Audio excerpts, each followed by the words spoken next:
Hello, everybody, and welcome to the Crypto Hipster Podcast. This is your host, the Crypto Hipster, Jamil Hassan, where I interview founders, thought leaders, entrepreneurs, executives, artists, musicians, you name it, all over the world in crypto and blockchain. And today I have a very intriguing guest, and I'm really excited about this opportunity to speak with him. His name is CryptoFish.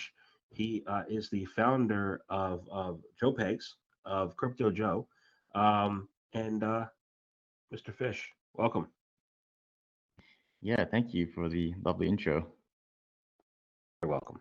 So, to kick things off, let me ask you about your background. What is your background, and is it a logical background for what you're doing now? I think I have a very unique background. It is completely illogical. I'm in my mid 30s. I was previously a doctor. I studied for 6 years and practiced for 4 years. And sometime like a few years ago, I decided to quit my career completely and just started picking up, coding on my own. It was also the same time I discovered crypto, bought my first Bitcoin, etc. And then, yeah, I decided that, this is something I wanted to do. So I went head on into coding. I first learned how to code web apps on my own. And I did that for a year before eventually going back to school to get master's in computer science. And I kind of did that for 2 years. I got 2 degrees in computer science. Then I got a job in Silicon Valley working for Google. Um, and then a few months in, I was already pretty bored, so I started dabbling on different blockchains and stumbled upon Avalanche. And then fast forward a few months, I started Trader Joe with my co-founder Murloc, and the rest is history. Well, I want to go back to that history a little bit. I don't find a lot of. I've been in the space 5.5 years, and I haven't met a doctor who decided to stop being a doctor and go into coding. So, what drove that decision? Why did you feel compelled to do that? Yeah, I think to be honest, I think probably my decision to go to medical school was the wrong one to begin with. It wasn't driven by my parents or anything. I just felt like, it was something I wanted to do when I was young. And then as I got older, I became disenchanted with the whole profession. So, after I graduated, I kind of knew that medicine was ultimately not for me, but at the same time, I wasn't really sure what I wanted to do. So actually, I did a bunch of other stuff. Like, I was really just trying to figure out like what did I want to do. A lot of people they go into consulting, for example. I tried a bunch of different stuff. I worked in startups as like a business developer. Um, Even did like small businesses, just like very very small businesses, nothing like crazy or anything. And then eventually, I just realized I liked creating things from a young age. I've always liked, doing art, for example, when I was back in school. And I miss that kind of feeling of just building something from start to finish and just seeing the satisfaction when it's done. Um, so I found coding. And, when I started coding, it was obviously hard. But eventually, when I got into the groove of things, I rediscovered that feeling that I had when I was a child again. And that really propelled me to switch careers and go into a career of software engineering. That makes a lot of sense to me. Um, More than you know. you know. Um, yeah, I was a loyal corporate middling for 2 decades, and I felt like I wasn't accomplishing anything, and became a podcaster and author. So that's a better life, even though the money at the other place was better, but the money will come because I'm doing what I enjoy. So, um, Absolutely. yeah, cool. So, Trader Joe, what is it all about? What are you guys great at? What is it? Share, please. Yeah, so we started, me and my co-founder Murloc, we started Trader Joe.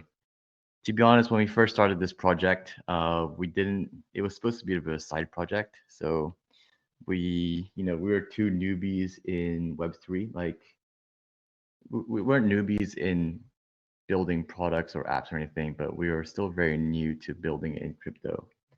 So we decided to take things easy, and we started off by forking Uniswap, um, Uniswap V2 that is, and just making some adjustments like creating a new UI, adding some new features, etc., etc.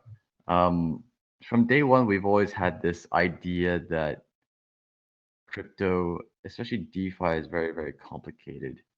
Um, and we felt like the beauty of DeFi was that, of course, it's decentralized, but more than that, it's also open to barriers um, to finance for young people. Like previously, you know, if you had a bit of money and you're like, something like in your mid 20s and you wanted to invest your money, you would have to open a brokerage account. That in itself was a bit of a hassle. You had to have at least like a couple of $1,000 in your account before you can start investing. And I feel like DeFi just changed that completely. Like it's completely normalized the playing field for most people. You can start investing your money with just like even $100, right? And people have you've seen stories of people investing with starting with $100 and then running that up to thousands or tens of thousands or even hundreds of thousands. And that's the beauty of DeFi. But the big stumbling block with DeFi is that it's just very complicated for the layperson. So, when we first started Trader Joe, we felt like we wanted to make DeFi for the average Joe, hence the name. And we actually created this story arc where, Joe's this young guy.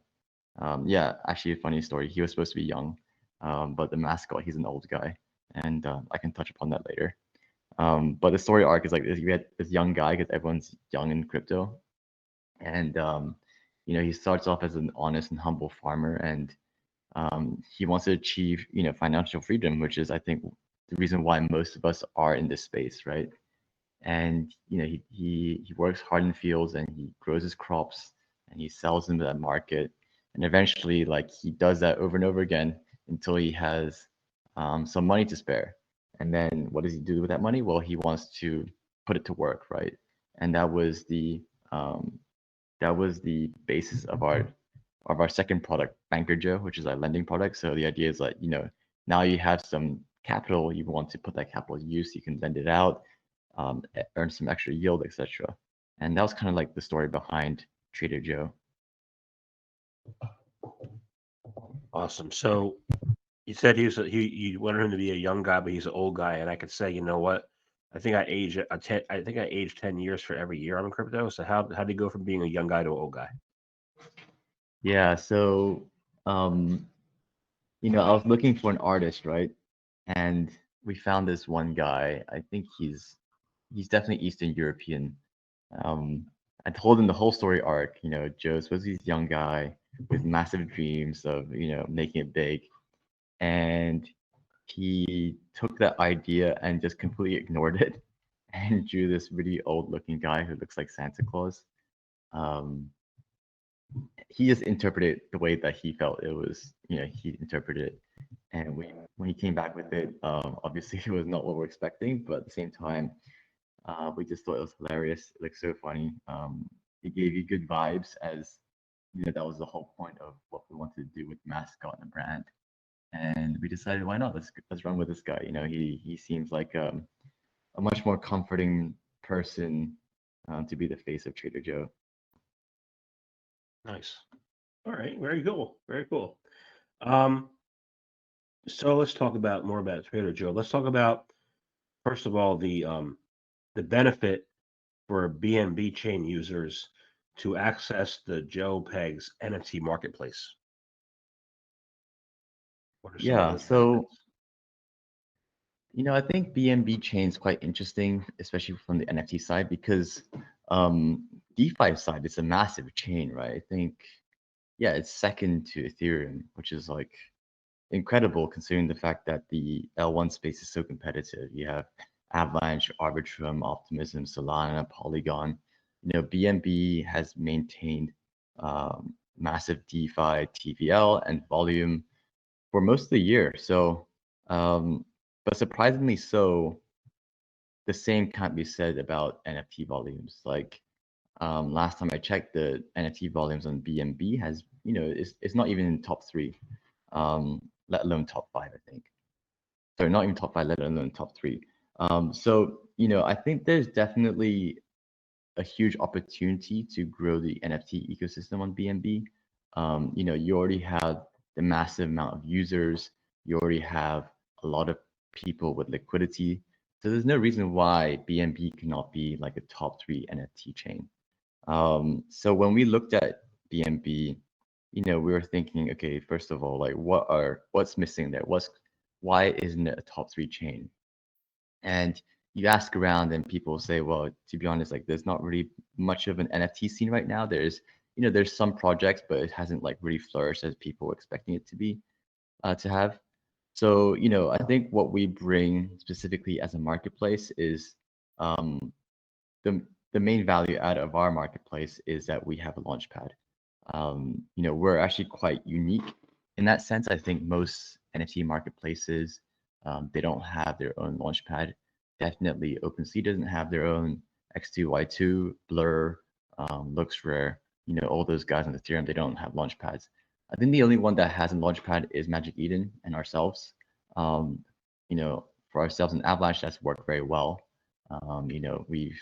We handle the entire process for artists. Like what we find is a lot of artists, they come to us with literally a bag of JPEGs, right? And they want to launch a project, but they don't know how to do the coding stuff and how to do like pinning your images in IPFS. And also like launches itself, they seem pretty straightforward, but a lot of things can go wrong. And the beauty of going through us and Launchpad is that we do all that for you. So it's much easier for artists to literally just create their focus on what they're good at, which is creating the art, and then let us handle the whole launch process. So that's our main value add. We also have Joe Studios. So, this is like our creative arm of our team where we actually launch NFT projects. On Avalanche, for example, we've launched several. We have Small Joe's, which started off as a free mint. We have Rich Peon, Poor Peon, which is basically a free mint as well. And most recently, we also launched a game called Play Game. The purpose of these launches is not to like make money or anything. It's just to really just provide some value back to the community, get people excited about collecting NFTs, but also just thinking about what else can we do about NFTs other than have them as JPEGs, and that's the reason why we did the play game, because we felt like Web3 games is a trending topic, but no one's really found the killer game yet. So, something that we've been playing around with, like, hey, can we also create the killer game? So, when we come to BNB, which is very soon, obviously we're going to come with the NFT marketplace JoePegs, but we also have some ideas with Joe Studios, like what kind of projects we can build there, whether they are, PFP projects or some new games. We're definitely like, currently brainstorming ideas right now. Gaming, NFTs, Launchpad. How about DeFi? Right now we're all living in this world of CeFi implosions and accusations by the old world financial people. How do we DeFi properly? Yeah, the whole FTX thing, I think, was a massive black swan that no one saw coming. Um, I think the big learning lesson from FTX is, self-custody is key, right? People who lost money on FTX, like I'm pretty sure they've learned their lesson. They're not going to keep significant amounts of money on a sex ever again, and I hope that's the case. I think self-custody is the way. How do we DeFi properly? Well, a lot of people are saying, well, after FTX, it's really opened the door for DEXs. Um, I really think the future is DeFi, right? Um, you know, as I hope one day there will be a day where DEXs overtake sexes in trading volume. I can see that happening. Do I see that happening anytime soon? Probably not. I think there's still a lot of hurdles that we have to overcome. Um, the main ones being like, fiat on ramping and off ramping. Also, not every DEX has a huge selection of coins you can trade, like Binance would, for example. If on PancakeSwap you can't buy AVAX, right, or Solana, but if you go on Binance, you can buy all those big L1 coins. That's also an issue. But I think slowly we're getting there. What's important is that people realize that DeFi is the way. A lot of the big problems that happened this year with FTX, with Celsius, they were all CeFi problems. Centralization causes issues, and sometimes we like to brush them away because we're just so used to centralization. But at the end of the day, after enough black swans have occurred, I think people start to realize actually we can't go carry on like this, right? We have to DeFi has to be the way, and I really feel like that is the future for us. Yeah, so I guess I'm a little confused here. I believe what you said is true, that self-custody is the way, and you have a launch pad. And how do those two things not agree, or do they agree? How can you have them work in harmony so that people can use your launch pad and self-custody? Yeah, so we for the Joepegs launchpad, everything is self. It's like anything that's in your wallet, in your MetaMask or Trust Wallet, whatever, that's yours. Like it never goes onto our wallet. Even when you mint something, like all the funds stay in your wallet. It never goes through us. Even when you list your NFTs on JPEGs, like they don't go to a wallet that we own. Like that's always coming from your wallet, and it stays in your wallet until the trade happens. So let's say you want to sell an NFT on JPEGs, you list it for I don't know 0.1 BNB, right? It stays in your wallet until someone buys it, and then the second that someone buys it, then it's transferred out of your wallet.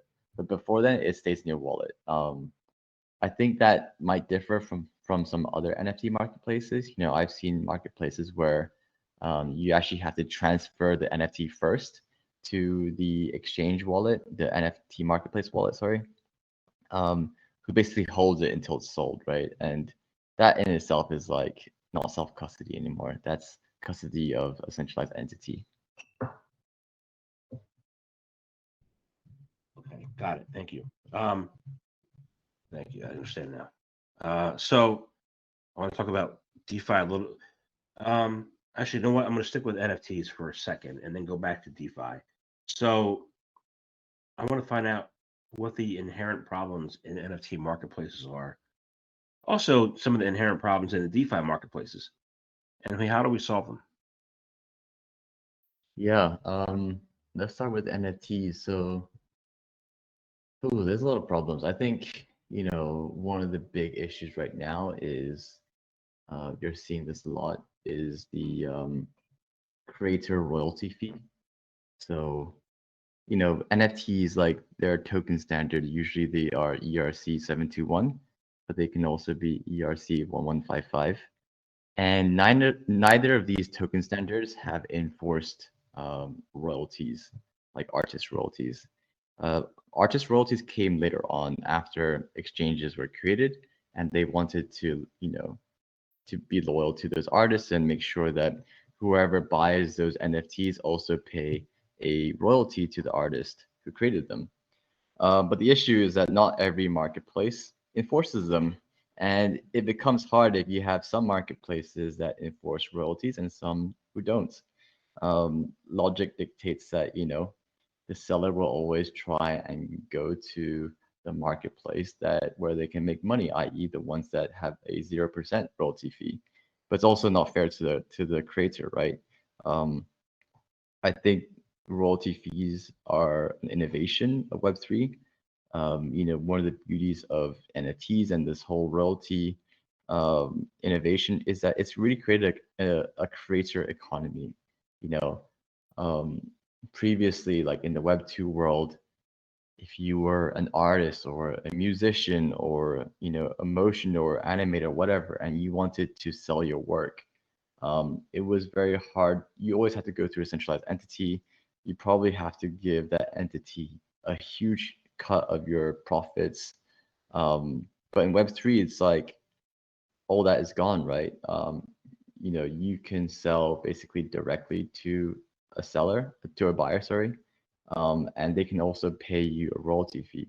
And I think that's in line with like incentives. Like because of that, we've now seen so many, artists, whether they're teams or individuals, transition from Web2 to Web3.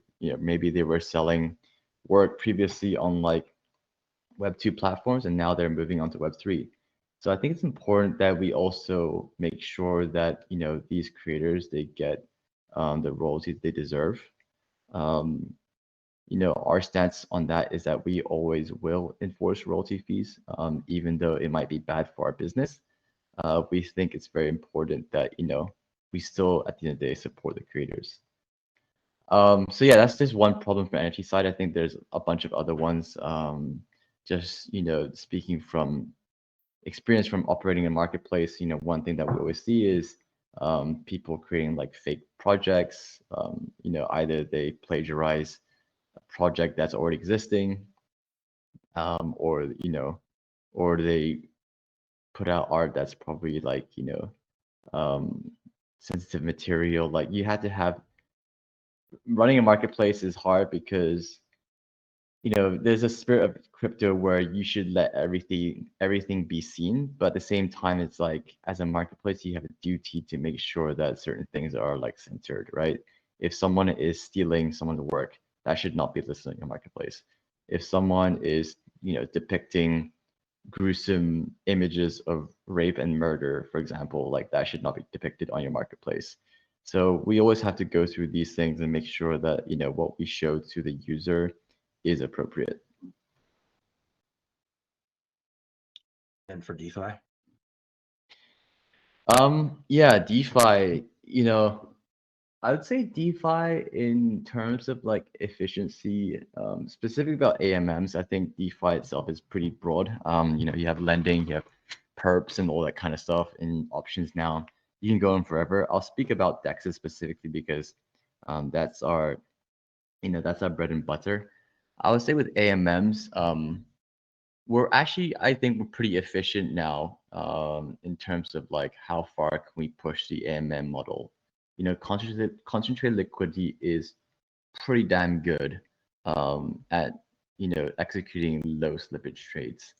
What I think we can do better is actually the onboarding side. So DeFi in itself is just very complicated. Trying to explain DeFi to your auntie or uncle is like very, very hard. People think, oh, yield farming is hard. Well, yield farming is also hard for them to understand, right? I think that's the main sticking point right now. It's like trying to onboard the next million users is going to be hard because it's just not very user friendly. And I think that's where DeFi falters in comparison to NFTs, for example. Like NFTs are just super simple to understand. Like, I think people, you always have some relative over, family gathering or Christmas dinner table who's like heard of NFTs. They're like, oh, that's like the picture that's worth like $1,000, right? How crazy is that? Like they can immediately relate to it. But when it comes to DEXs, AMMs, DeFi, like I think it's a very abstract concept for most people. And just trying to think about how we can onboard that next million users is going to be hard. I think we need a lot of education.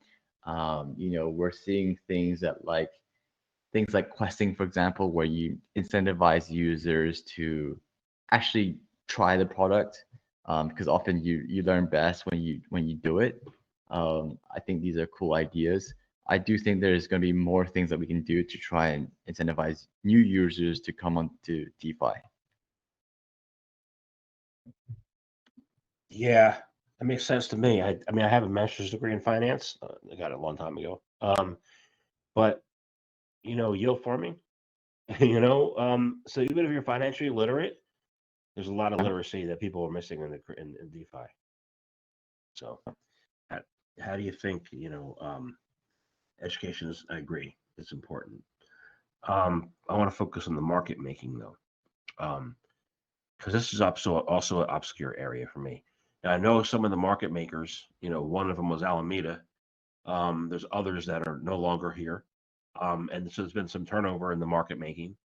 Who are the market makers now, and how do you think that your AMM will make a difference in the greater crypto market going forward? Yeah. Well, the big market makers right now, obviously Alameda is gone, but you still have Jump, you still have Wintermute, GSR. I'm sure there's a bunch of other ones that are still very active. I don't really know too much about, Web3, DeFi, well, Web3 like institutional side of things. Although I should, because I think my brother does market making for a small crypto firm. But from what I've heard, like a lot of those market makers, they don't really touch DeFi. They market make, specifically on sexes. And what would it take for them to move into DeFi? I don't know, actually. I think they need to be able to make money. Market making is a business, like I heard it's pretty simple, but the thing about AMMs is that like I feel like the playing field is pretty level for most people, so you don't really have an edge, especially when it comes to like the Uniswap V2 model, right? Like the only thing you can do is add liquidity, and everyone adds liquidity in the same range, so really you don't really have an edge over other people. But with concentrated liquidity, it is a little bit more complicated. I feel like people who are good market makers there can make more money than the average market maker. Why haven't we seen institutions, market make on concentrated liquidity AMMs like, Uniswap V3 or, Trader Joe V2? I think it's because it's still a new concept. I think you have to understand like concentrated liquidity only came out in May last year. It's still a very new concept. I think people are still figuring out ways how to do it well. And I'm quite sure at some point we'll figure out, like the smart guys will figure out how to make money on concentrated liquidity AMMs efficiently. And then, when they start picking up on things, then I think the big institutional players will also pick it up. So my answer to that is like probably just time, really.